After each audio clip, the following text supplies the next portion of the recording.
Hello students, welcome back to our YouTube channel Ajay's academy. आज के lecture में हम लोग साइंस स्ट्रीम का मैथमेटिक्स 2 सब्जेक्ट स्टार्ट करने जा रहे हैं, जिसमें हम चैप्टर नंबर 1 स्टार्ट करेंगे, डिफरेंशिएशन। तो डिफरेंशिएशन क्या होता है वो आज हम देखेंगे। तो बहुत सारे बच्चों के मन में डाउट होता है कि सर डिफरेंशिएशन क्या होता है, डेरिवेटिव किसको बोलते हैं, डिफरेंशिएशन का एक्चुअल मीनिंग क्या है, डेरिवेटिव जहाँ कहाँ यूज़ होता है, ये हमको क्वेश्चंस पूछते हैं। तो आज हम लोग डिफरेंशिएशन के बारे में देखेंगे और आपके मन में जो भी डाउट्स होगा वो आज के लेक्चर में सॉल्व हो जाएगा। तो सबसे पहले हम लोग देखते हैं डिफरेंशिएशन क्या होता है। तो डिफरेंशिएशन का एक सिंपल सा डेफिनेशन है, क्या है वो, it is the rate of change of one quantity with respect to other quantity. तो अब क्वांटिटीज़ क्या होता है, तो जब आप फिजिक्स पढ़ते हो तो फिजिक्स में बहुत अलग अलग टाइप के क्वांटिटीज़ के बारे में हम पढ़ते हैं, जैसे मास हो गया, एरिया हो गया, वॉल्यूम हो गया, प्रेशर हो गया, फोर्स हो गया। तो ये अलग अलग फिजिकल क्वांटिटीज़ के बारे में पढ़ते हैं। तो जब इन फिजिकल क्वांटिटीज़ में चेंज निकालना होता है, छोटा सा चेंज निकालना होता है, तो जो मैथमेटिकल टूल हमको काम में आता है उसी को हम डिफरेंशिएशन बोलते हैं। तो डिफरेंशिएशन एक मैथमेटिकल टूल है। बेसिकली क्या है, मैथमेटिकल टूल है जिससे हम किसी भी फिजिकल क्वांटिटी में क्या निकाल सकते हैं, रेट ऑफ चेंज निकाल सकते हैं with respect to another physical quantity. आई बात समझ में। जैसे मेरे पास एक फंक्शन है, तो फंक्शन क्या होता है, जैसे मैंने इधर लिखा y is equal to x square, तो मैं क्या बोल सकता हूँ, ये जो y है ना वो x का फंक्शन है। आई बात समझ में। तो y is a function of x, या तो मैं ऐसे भी लिख सकता हूँ y is equal to f of x लिख सकता हूँ। ठीक है। तो ये जो मेरे पास वेरिएबल्स, दो वेरिएबल है मेरे पास, y और x। तो y जो है वो क्या है, डिपेंडेंट वेरिएबल है, और ये जो x है ना वो क्या है, इंडिपेंडेंट वेरिएबल है। क्या है, इंडिपेंडेंट। अब इंडिपेंडेंट और डिपेंडेंट मतलब क्या, मैं x की वैल्यू कुछ भी ले सकता हूँ। समझ में आई बात, मैं x की वैल्यू कुछ भी ले सकता हूँ, जो x की वैल्यू लूँगा उस हिसाब से मेरे को y की वैल्यू मिलेगी। इसीलिए x को हम क्या बोलते हैं, इंडिपेंडेंट वेरिएबल बोलते हैं, और y को डिपेंडेंट वेरिएबल बोलते हैं। मतलब y जो है वो x के ऊपर डिपेंड है, x की जो वैल्यू लूँगा उस हिसाब से मुझे y की वैल्यू मिलेगी। आई बात समझ में। तो मैंने समझो x की वैल्यू 1 ली, तो y की वैल्यू क्या हो जाएगी, 1 का स्क्वायर 1 आएगी। x की वैल्यू 2 ली, तो y की वैल्यू क्या हो जाएगी, ऐसी वैल्यूज़ आते जाएंगी। आई बात समझ में। तो मैंने x में क्या चेंज किया, तो y के अंदर क्या चेंज आ रहा है, ये मुझे कौन बताता है, डिफरेंशिएशन बताता है। ठीक है। x में जो चेंज किया उस हिसाब से क्या रेट से y चेंज हो रहा है वो हमको कौन बताएगा, वो हमको डिफरेंशिएशन का कंसेप्ट बताता है। ठीक है। जैसे स्लोप के बारे में भी हम डिफाइन कर सकते हैं। देखो जैसे सेकंड वाला पॉइंट क्या लिखा है, it is also defined as the slope of a tangent. It is also defined as the slope of a tangent. अब टेंजेंट क्या होता है आपने पढ़ा है, तो सबसे पहले मैं स्लोप बता देता हूँ आपको क्या होता है। समझो मेरे पास एक लाइन है, ठीक है, ये मेरा y एक्सिस है, ये मेरा x एक्सिस है, और यहाँ से एक लाइन जा रही है। ठीक है। तो ये लाइन x एक्सिस के साथ में कितना एंगल बना रही है वो मुझे क्या देता है, उसका स्लोप देता है। समझो इधर एंगल क्या है, थीटा है, तो इस लाइन का जो स्लोप है ना वो हर जगह इक्वल होगा। ठीक है। यहाँ पे अगर एंगल मेजर करोगे तो भी इक्वल होगा, यहाँ पे अगर एंगल मेजर करोगे तो भी आपको इक्वल ही मिलेगा। तो ये एक स्ट्रेट लाइन है, और स्ट्रेट लाइन का एंगल या फिर स्लोप जो होता है वो क्या होता है, कांस्टेंट होता है। और हमको 10th में हमने जब पढ़ा है कि स्लोप का फॉर्मूला क्या होता है, तो हमने वहाँ पे पढ़ा है tan थीटा। स्लोप का एक फॉर्मूला पढ़ा है tan थीटा, और एक और फॉर्मूला पढ़ा है y2 minus y1 upon x2 minus x1। ये एक फॉर्मूला पढ़ा है। तो इससे हम डायरेक्टली किसी भी स्ट्रेट लाइन का क्या निकाल सकते हैं, स्लोप निकाल सकते हैं। लेकिन समझो मेरे पास एक अब लाइन नहीं है, मेरे पास लाइन के जगह पे क्या है, एक कर्व है। समझो ये कर्व है। अब इस कर्व का मुझे स्लोप निकालना है, तो कैसे निकालूंगा, तो मैं क्या करूंगा, मैं इस कर्व के ऊपर एक एक पॉइंट लूंगा और उस पॉइंट पे टेंजेंट बनाऊंगा। आई बात समझ में। समझो मैंने इस कर्व के ऊपर इधर पॉइंट बनाया, तो इस टेंजेंट, यहाँ पे एक टेंजेंट बनाया, तो वो टेंजेंट का जो स्लोप होगा समझो थीटा रहेगा। ठीक है, वो थीटा, तो इस एंगल, इस कर्व का यहाँ पे स्लोप थीटा है। ठीक है। समझो मैंने पॉइंट इधर लिया, तो अब टेंजेंट मेरा ऐसा बनेगा। ठीक है। तो यहाँ पे स्लोप अलग हो गया, देखो यहाँ पे स्लोप कम है, यहाँ पे स्लोप थोड़ा ज़्यादा हो गया, तो ये θ1 ये θ2। अब इस पॉइंट पे अगर मैंने क्या किया, इस पॉइंट पे अगर मैंने एक टेंजेंट बनाया, तो ये लाइन ऐसी बनेगी, तो इस लाइन का स्लोप और भी ज़्यादा हो जाएगा। मतलब एक कर्व के ऊपर जो स्लोप मिल रहा है मुझे, हर पॉइंट पे क्या मिल रहा है, अलग अलग मिल रहा है। ठीक है। तो मैं कैसे इसको फाइंड आउट कर सकता हूँ, इसका स्लोप, अगर इस कर्व का मुझे किसी पॉइंट पे स्लोप निकालना है तो मैं कैसे फाइंड आउट करूँगा, तो वहाँ पे जो मैथमेटिकल टूल यूज़ होगा उसको हम लोग डिफरेंशिएशन बोलेंगे। अब इसका स्लोप हम कैसे निकाल सकते हैं, देखो समझो मेरे पास ये कर्व है, ठीक है। इस कर्व के ऊपर मैंने 2 पॉइंट लिया, जैसे यहाँ पे 2 पॉइंट लिया था ना, इस पॉइंट यहाँ पे मैंने समझो यहाँ पे 2 पॉइंट लिया, ठीक है। तो ये क्या हो जाएगा, x1 y1 हो जाएगा, x2 y2 हो जाएगा, ठीक है। वैसे ही मैं यहाँ पे भी क्या कर सकता हूँ, 2 पॉइंट ले सकता हूँ, x1 y1 और x2 y2, ये 2 पॉइंट लिया। अब इस दोनों पॉइंट पे मुझे क्या बनाना है, टेंजेंट बनाना है, तभी तो मैं स्लोप निकाल पाऊंगा ना, ठीक है, तभी तो मैं स्लोप निकाल पाऊंगा। तो देखो अगर इन दोनों पॉइंट को अगर मैंने स्ट्रेट लाइन से ज्वाइन किया तो वो क्या हो जाएगा, देखो वो क्या हो जाएगा, वो अंदर से जाएगा ना, इस कर्व को कट करते हुए जा रहा है, अंदर से जा रहा है, आई बात समझ में। तो ये उसका टेंजेंट नहीं होगा। तो हम क्या करेंगे, टेंजेंट कैसे निकालेंगे, तो उसके लिए हमने एक टेक्निक यूज़ किया है। मैं क्या बोलूँगा कि ये जो पॉइंट है ना, इन पॉइंट को एकदम नज़दीक में ले आओ।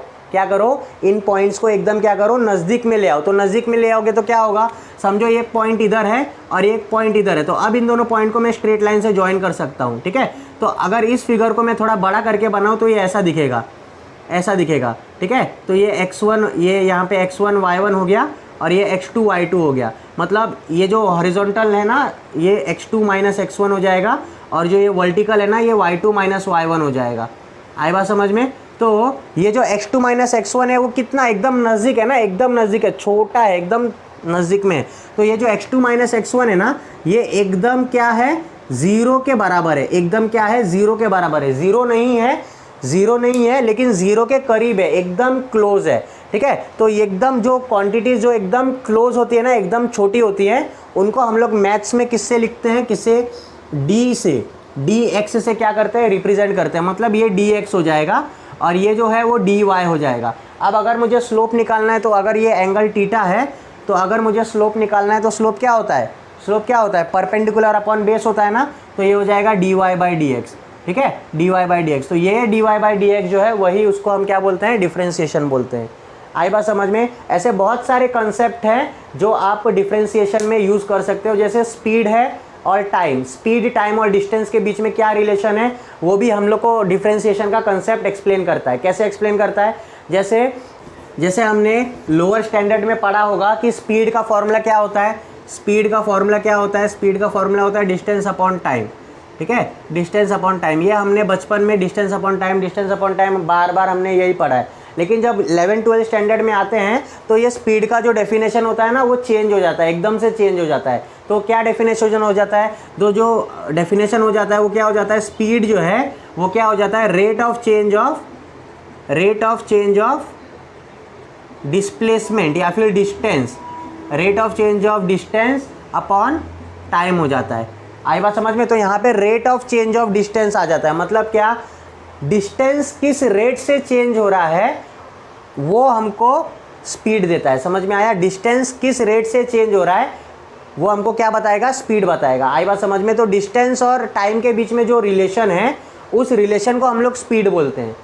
आई बात समझ में, ठीक है। तो डिफ्रेंशिएशन का एक कंसेप्ट यहाँ पे भी हो सकता है, ठीक है। डिफ्रेंशिएशन का एप्लीकेशन कहाँ यूज़ होता है, तो जब भी कोई भी क्वांटिटीज़ में या फिर कोई भी फंक्शन का हमको मैक्सिमम वैल्यू निकालना होता है, ठीक है, कोई भी वैल्यू का मैक्सिमम वैल्यू निकालना होता है या मिनिमम वैल्यू निकालना होता है, तभी भी हम लोग डिफ्रेंशिएशन का यूज़ करते हैं। किसी भी फंक्शन को अगर हमको इंक्रीजिंग पता करना है, कोई भी फंक्शन अगर इंक्रीजिंग है या डिक्रीजिंग फंक्शन है, तभी भी हम लोग डिफ्रेंशिएशन का कंसेप्ट यूज़ करते हैं। तो ये सब चीज़ें है ना, हम लोग एप्लीकेशन ऑफ डेरिवेटिव में देखने वाले, जो कि चैप्टर नंबर 2 है। तो इस डिफ्रेंशिएशन चैप्टर में ये आपको बेसिक्स के बारे में मैंने थोड़ा बता दिया।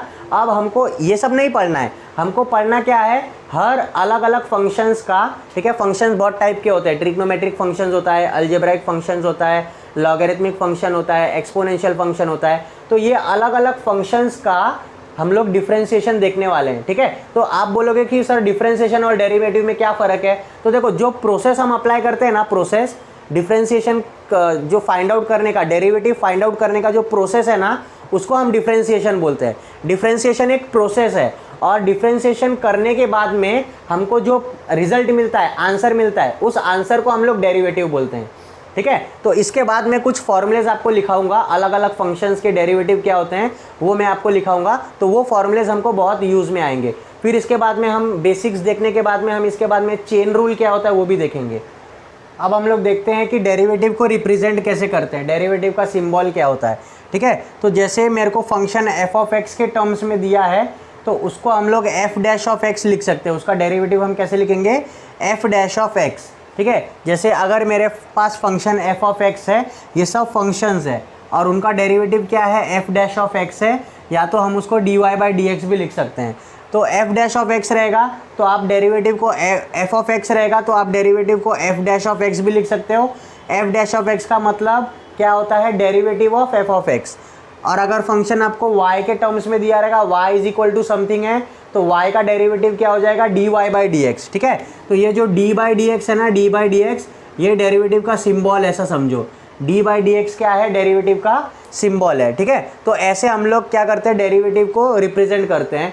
अब हमारे पास में कुछ स्टैंडर्ड फंक्शंस हैं जिनका हमको डेरिवेटिव पढ़ना है। ठीक है, कुछ स्टैंडर्ड फंक्शंस है। अब इनका जो ये डेरिवेटिव आया है, इसका प्रूफ है ना, आप लोग 11th स्टैंडर्ड में पढ़ते हो, जिसमें आप लोग फर्स्ट प्रिंसिपल से, derivative by first principle, limits का कंसेप्ट यूज़ करके ये फॉर्मूलेस को डिराइव करते हो। हमको वो अभी करना नहीं है, हमको बस फॉर्मूले के ऊपर ध्यान देना है। तो क्या है, देखो, अगर मेरे पास फंक्शन है, फंक्शन क्या है, एक्स रेज टू एन है, फंक्शन क्या है, एक्स रेज टू एन। तो सबसे पहला फॉर्मूला है एक्स रेज टू एन। इसका डेरिवेटिव क्या हो जाएगा, जो n ऊपर रहेगा ना वो नीचे आएगा, पहले n नीचे आएगा x, और ये जो n रहेगा ना उसमें से 1 माइनस हो जाएगा। ये पहला फॉर्मूला है, ये x रेज टू n है। तो आपको क्या ध्यान में रखना है कि ये जो x होगा ना, ये x कोई भी वेरिएबल होगा। x जो होगा वो क्या होगा, कोई भी वेरिएबल हो गया, कोई भी वेरिएबल होगा। और ये जो n होगा ना वो कोई भी नंबर होगा। आपको ये ध्यान में रखना है, क्योंकि ऐसा ही सेम आपको और एक फॉर्मूला मिलेगा a रेज टू x का। ठीक है, उसमें भी क्या चेंजेस है मैं बताता हूँ। तो आपको ये ध्यान में रखना है, ये जो x होगा वो क्या होगा, कोई भी वेरिएबल होगा, और ये n जो है वो क्या होगा, कोई भी नंबर होगा। जैसे ये होगा, ऐसा होगा, x रेज टू 5 होगा, ऐसा होगा x रेज टू 5। तो x क्या है, वेरिएबल है, और 5 क्या है, नंबर है। तो x रेज टू 5 का अगर मेरे को डेरिवेटिव निकालना है तो ये जो 5 है वो नीचे आ जाएगा, ये 5 नीचे आ जाएगा x, और ये 5 में से एक माइनस आ जाएगा, 5 माइनस 1, मतलब ये हो जाएगा 5 एक्स रेज टू 5 माइनस 1 कितना हो जाएगा, 4 हो जाएगा, 5 एक्स रेज टू 4 हो जाएगा। वैसे ही अगर मेरे को एक्स रेज टू 2/3 का डेरिवेटिव निकालना है एक्स रेज टू 2/3 का, तो 2/3 क्या है, एक नंबर है, और x क्या है, अपना वेरिएबल है। तो 2/3 नीचे आएगा, 2/3 नीचे आएगा x, और ये 2/3 में से 1 माइनस होगा, 2/3 माइनस 1, तो ये फ्रैक्शन आ गया। अब इसको आप सॉल्व कर सकते हो। तो ये कैसा हो जाएगा, 2/3 x, 2/3 माइनस 1 क्या हो जाएगा, देखो 2 माइनस 3 अपॉन 3 आ जाएगा, तो ये माइनस 1/3 आ जाएगा।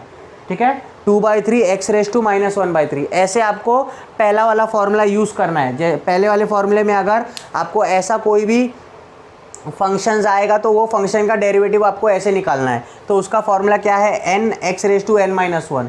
ऊपर जो भी नंबर रहेगा उसको नीचे लाने का x, और उसमें से एक माइनस कर देने का।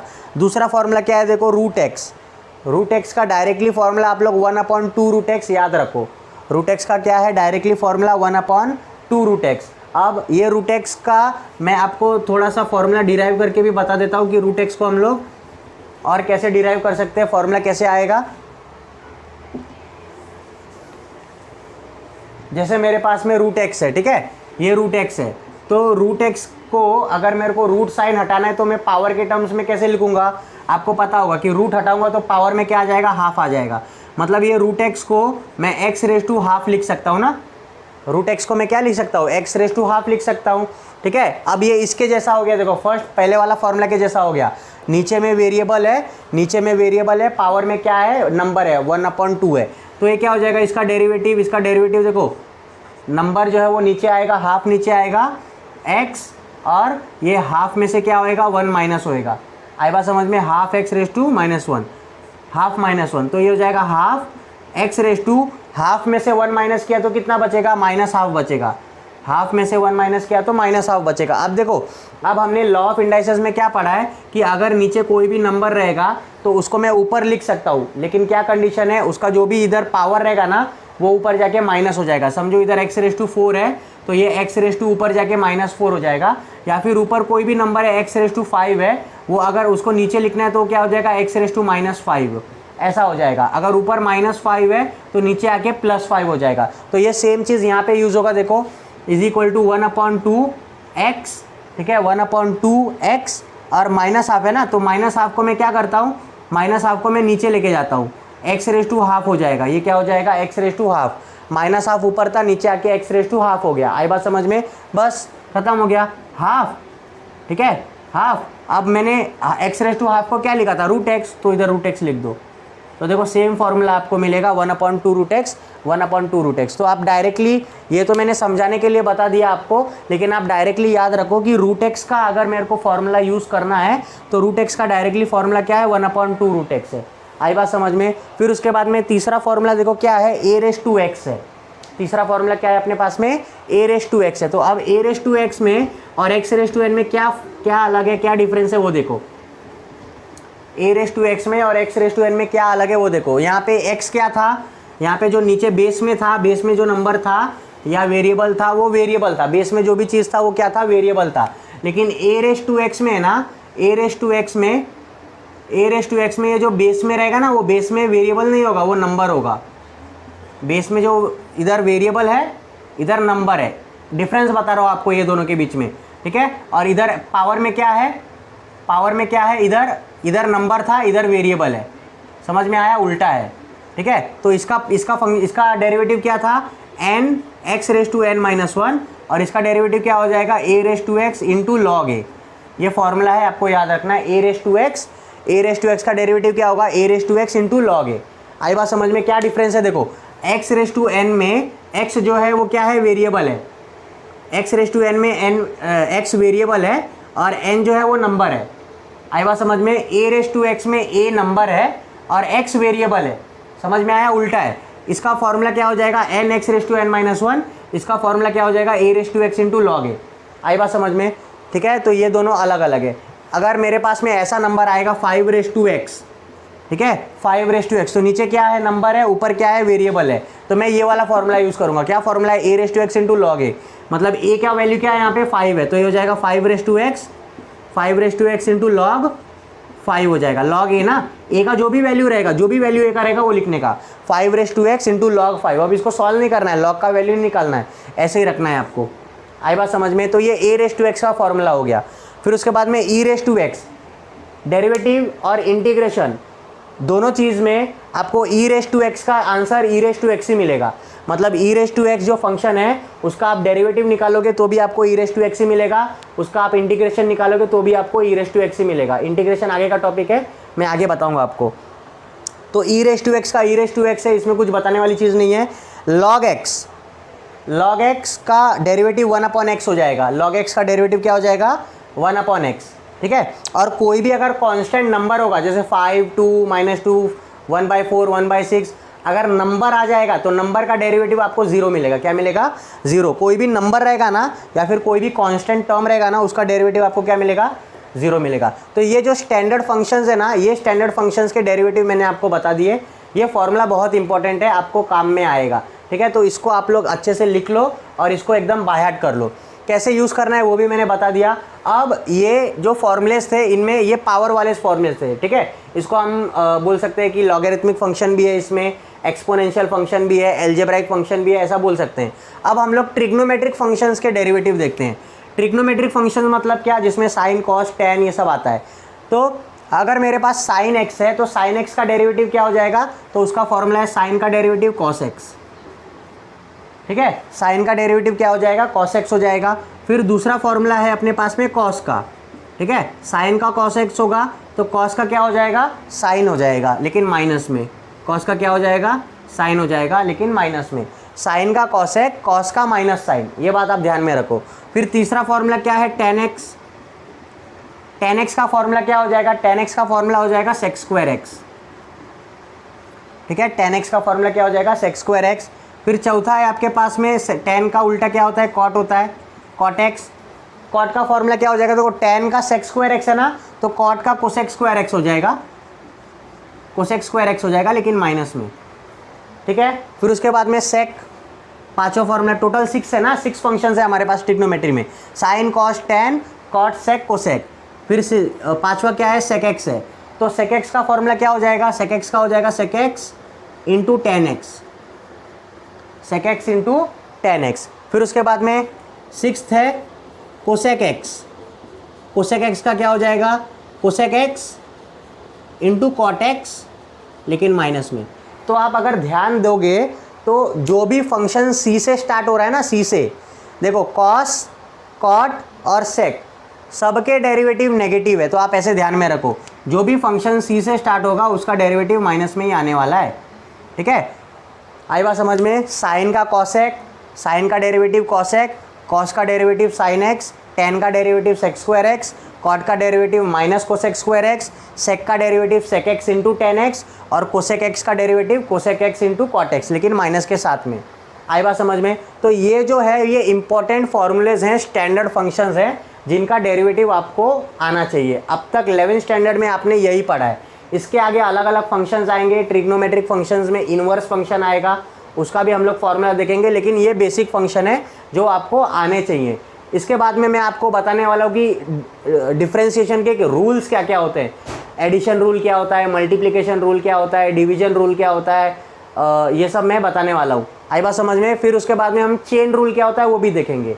अब हम लोग देखते हैं रूल्स ऑफ डिफ्रेंशिएशन क्या होता है। तो रूल्स ऑफ डिफ्रेंशिएशन में हमको 4 रूल्स पढ़ने हैं, एडिशन, सब्ट्रैक्शन, मल्टीप्लिकेशन और division.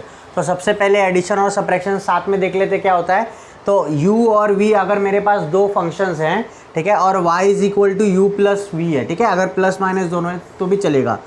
y is equal to u plus minus v है, और अगर मुझे y का डेरिवेटिव निकालना है तो dy बाई डी एक्स क्या हो जाएगा, dy बाई डी एक्स हो जाएगा ये u जो फंक्शन रहेगा उसका with respect to x derivative लेने का, और जो v फंक्शन रहेगा उसका with respect to x derivative लेने का, अलग अलग दोनों का डेरिवेटिव लेने का, और बीच में जो साइन रहेगा वो साइन डाल देने का।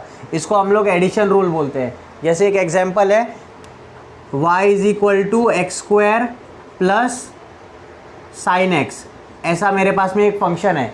आई बात समझ में। तो ये u है और ये v है, ठीक है। अगर मेरे को dy बाई डी एक्स निकालना है तो dy बाई डी एक्स क्या हो जाएगा, is equal to d by D x of x square हो जाएगा, एक्स स्क्वायर का डेरिवेटिव लेंगे plus d by D x of sine x का डेरिवेटिव आ जाएगा, ठीक है।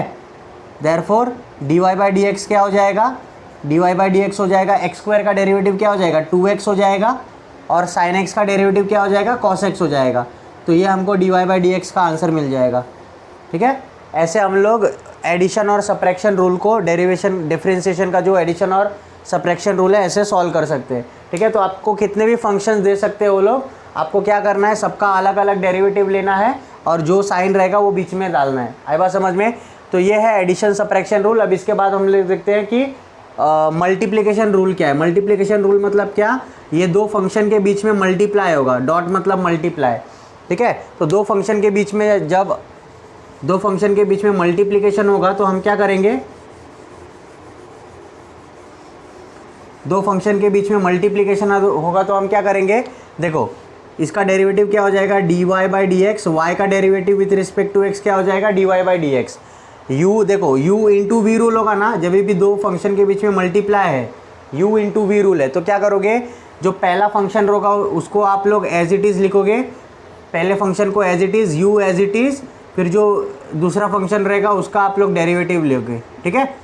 दूसरा फंक्शन रहेगा उसका डेरिवेटिव लेने का, u as it is, v का डेरिवेटिव, फिर plus v as it is, u का डेरिवेटिव। आई बात समझ में। u as it is, v का derivative plus v as it is, u का डेरिवेटिव, ये हो जाएगा आपका मल्टीप्लिकेशन रूल।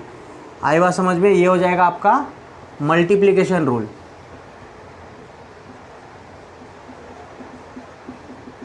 मल्टीप्लिकेशन रूल है, ठीक है। अब इसमें अगर मैं आपको एग्जांपल ले लूँ तो सेम एग्जांपल ले लेता हूँ, y is equal to x square multiply by sine x. समझो ऐसा दो मेरे पास में फंक्शन है, एक्स स्क्वायर, ये u है, ये क्या है, v है, ठीक है।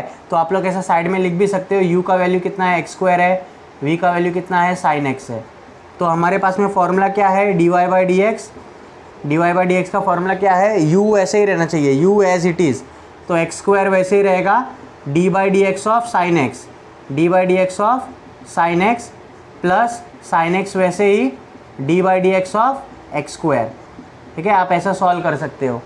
तो एक्स स्क्वायर वैसे ही आ जाएगा, एक्स स्क्वायर वैसे ही, डेरिवेटिव जहाँ पे डी बाई डी एक्स दिखेगा ना उसका ही सिर्फ आपको डेरिवेटिव लेना है। तो D by D x of sine x, sign x का डेरिवेटिव क्या होता है, कॉस एक्स होता है, प्लस साइन एक्स वैसे ही, साइन एक्स वैसे ही, into D by D x of D by D x of x square का डेरिवेटिव क्या हो जाएगा 2x हो जाएगा, है ना। ये 2 नीचे आएगा और इसमें से एक पावर कम हो जाएगा, तो 2 - 1 कुछ भी नहीं लिखा है मतलब 1 है, ठीक है। तो ये आपका d Y by D x answer हो जाएगा। ऐसे आप लोग क्या कर सकते हो, मल्टीप्लिकेशन रूल अप्लाई कर सकते हो, ठीक है। तो हमने 3 रूल देख लिया, एडिशन सब्ट्रैक्शन साथ में देख लिया, मल्टीप्लिकेशन देख लिया। अब इसके बाद डिवीजन रूल जो है वो भी सेम इसके तरह ही है लेकिन थोड़ा सा अलग है। डिवीजन रूल भी इसके तरह ही है लेकिन थोड़ा सा अलग है। क्या अलग है देखो, u/v रूल, ठीक है, डिवीजन रूल है। तो इसमें हमने क्या किया था, इसमें हमने u को एज इट इज़ रखा था, v का डेरिवेटिव लिया था plus v as it is u का डेरिवेटिव, है ना। इसमें उल्टा करने का, इसमें क्या करने का, v को पहले एज इट इज़ रखने का, फिर u का डेरिवेटिव लेने का, प्लस है तो माइनस ले लेने का, उसमें प्लस था तो इसमें माइनस, फिर u as it is v का डेरिवेटिव, और इधर डिवाइड में क्या आ जाएगा, द होल डिवाइडेड बाय जो भी v का फंक्शन होगा ना, v डिवाइड में फंक्शन होगा उसका स्क्वायर, v का स्क्वायर हो जाएगा, ठीक है। ये फॉर्मूला है, किसका फॉर्मूला है, ये डिवीजन रूल का फॉर्मूला है। आई बात समझ में, डिवीजन रूल का क्या फॉर्मूला है, डिवीजन रूल का क्या फॉर्मूला है, v वैसे ही रखने का, v as it is u का डेरिवेटिव लेने का, minus u as it is v का डेरिवेटिव लेने का, और डिवाइड में क्या हो जाएगा, v का स्क्वायर हो जाएगा, ठीक है। 4 रूल हमने देख लिए। अब इसके बाद में एक 5वां रूल है। 5वां रूल क्या है देखो, जैसे आपके पास में कोई भी एक फंक्शन होगा, ठीक है, आपके पास में कोई भी एक फंक्शन होगा y और उसके साथ में एक कांस्टेंट है, क्या है देखो, y इज इक्वल टू जैसे 5x स्क्वायर है, ठीक है, y is equal to 5x square है। तो अब इसको कैसे सॉल्व करोगे, तो देखो y इज इक्वल टू ये जो 5 है ना, वो 5 बाहर ले लेने का, और जो फंक्शन रहेगा ना x स्क्वायर उसका डेरिवेटिव लेने का, ठीक है, फंक्शन x स्क्वायर है उसका डेरिवेटिव लेने का। तो 5 डेरिवेटिव ऑफ x स्क्वायर क्या हो जाएगा, डेरिवेटिव ऑफ x स्क्वायर हो जाएगा 2x। अब ये 5 और 2 को मल्टीप्लाई कर देने का, ठीक है। ये आपका चौथा रूल हो जाएगा, जिसमें हम लोग, ये 5वां रूल हो जाएगा, जिसमें ये इस फॉर्म में है, इस फॉर्म में y is equal to ku, इस फॉर्म में है, तो इसका डेरिवेटिव क्या हो जाएगा, dy बाई डी एक्स हो जाएगा k into D you by D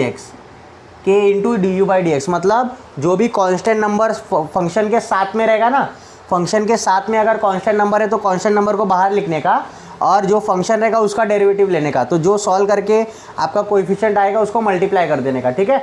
और अगर सिर्फ कांस्टेंट नंबर रहेगा, सिर्फ only and only constant number, उसके साथ में और कुछ भी नहीं, ठीक है, फंक्शन नहीं है उसके साथ में, तो उसका डेरिवेटिव 0 आ जाएगा। तो आज के लेक्चर में हम लोग ने साइंस का मैथ्स 2 टॉपिक स्टार्ट किया था, जिसमें हम लोग ने डिफरेंशिएशन के बारे में देखा, डिफरेंशिएशन क्या होता है, डिफरेंशिएशन का मतलब क्या होता है, डेरिवेटिव क्या होता है, एप्लीकेशन क्या है, कैसे अप्लाई करते हैं, वो सब हमने देखा। पूरा बेसिक से लेके फॉर्मूले से लेके सब कुछ देखा। डिफरेंशिएशन के अलग अलग फंक्शंस के क्या फॉर्मूलेज होते हैं, अलग अलग टाइप के क्या फंक्शंस होते हैं वो भी देखे। डिफरेंशिएशन के 4-5 रूल्स है वो भी देखे। नेक्स्ट लेक्चर में हम लोग चेन रूल के बारे में पढ़ेंगे और हम लोग एक्सरसाइज 1.1 स्टार्ट करेंगे। तब तक के लिए आपको ये वीडियो कैसा लगा आप मुझे कमेंट सेक्शन में बता सकते हो। वीडियो अगर आपको अच्छा लगेगा तो वीडियो को लाइक कर दो और अपने सारे 12th स्टैंडर्ड के फ्रेंड्स के साथ में इसको शेयर कर दो। हम लोग कॉमर्स का भी जल्दी स्टार्ट करने वाले 12th स्टैंडर्ड का सिलेबस। आप लोग अपने सारे फ्रेंड्स के साथ में इसको शेयर कीजिए और कोई भी डाउट रहेगा मुझे कमेंट सेक्शन में पूछिए। हमसे कांटेक्ट करने के लिए हमारा टेलीग्राम का चैनल ज्वाइन कर सकते हो, इंस्टाग्राम का पेज है उसको फॉलो कर सकते हो। कोई भी डाउट रहेगा कमेंट सेक्शन में पूछ सकते हो। तो चलिए मिलते हैं नेक्स्ट लेक्चर में, तब तक के लिए थैंक यू।